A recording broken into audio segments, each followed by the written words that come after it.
नमस्कार मंडळी, स्वागत आहे आपल्या यूट्यूब चॅनलवर। ठरलं तर मग या मालिकेच्या नवीन भागामध्ये आपल्याला असं पाहायला मिळतं की आता प्रिया साक्षी आणि महिपतच्या घरी आलेली असते आणि ती सांगत असते महिपतला।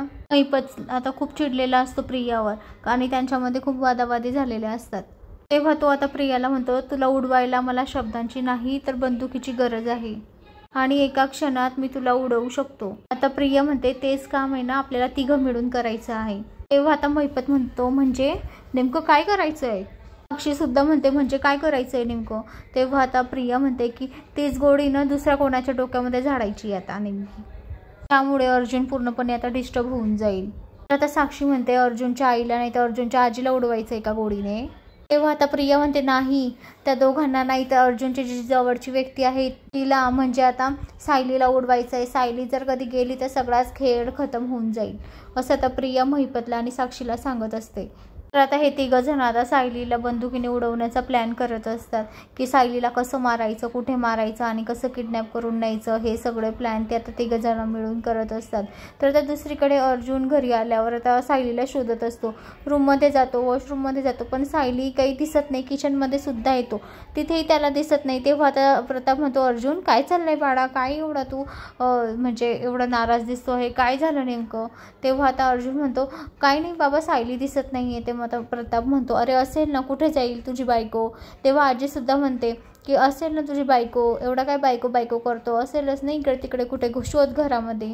तेव्हा आता अर्जुन म्हणतो, नाही बाबा, मी सकाळचा त्यांना फोन लावतोय पण त्या फोन सुद्धा रिसीव्ह करत नाहीये, काहीतरी झालेलं आहे नेमकं, त्या दिसत पण नाही आणि फोन पण नाही उचलत आहे, त्यांचा माझा संपर्कच नाहीये सकाळचा।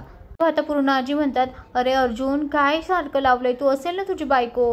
तेव्हा आता अर्जुन म्हणतो की आजी, जर कधी मिसेस सायली असत्या तर मग त्यांनी मला मेसेजचा रिप्लाय तरी केला असता ना, त्यांनी मला मेसेजचा रिप्लाय सुद्धा केला नाही, माझा फोन सुद्धा घेतला नाही आणि आता तर काय त्यांचा फोन स्विच ऑफ येतोय, त्या कधीच फोन स्विच ऑफ करून ठेवत नाही, निदान मेसेजचा रिप्लाय तरी देतात। तेव्हा आता हे ऐकून सगळ्यांच्या पायाखालची जमीन सरकते। तर आता कल्पनाही बसलेली असते, तर कल्पना उठून उभी राहते। आता सगळेजण सायलीच्या कारणामुळे कासावीस झालेले असतात, त्यांचं मन सुद्धा लागत नसतं की कुठे गेली असेल सायली, म्हणजे तिला पूर्ण आजी आणि कल्पना तिरस्कार करतात तरी सुद्धा त्यांचं मन लागत नसतं की सायली गेली असेल तरी कुठे। तर आता हे सगळं प्रिया ऐकत असते, कारण प्रिया दरवाजाच्या बाहेर मुद्दाम लपून उभी असते आणि ती सगळं ऐकत असते, कारण तिने आणि महिपतने सायलीला किडनॅप केलेलं असतं आणि तिला आता गोळी मारणार असतात, म्हणून महिपतचाच आणि प्रियाचाच प्लॅन असतो हा। तर मंडळी, आता अर्जुन शोधू शकेल का की सायलीला किडनॅप करण्याच्या मागे कोणाचा हेतू आहे, म्हणजे त्याला समजेलच की प्रिया आणि महिपतच असेल। तर मंडळी, आपल्याला येणाऱ्या पुढील भागात पाहायला मिळेल। अशाच मालिकेच्या नवनवीन अपडेटसाठी चॅनलला लाईक आणि सबस्क्राईब करा, शेअर करायला विसरू नका। धन्यवाद। असेच नवनवीन अपडेट तुमच्यापर्यंत पोहोचले जातील। धन्यवाद।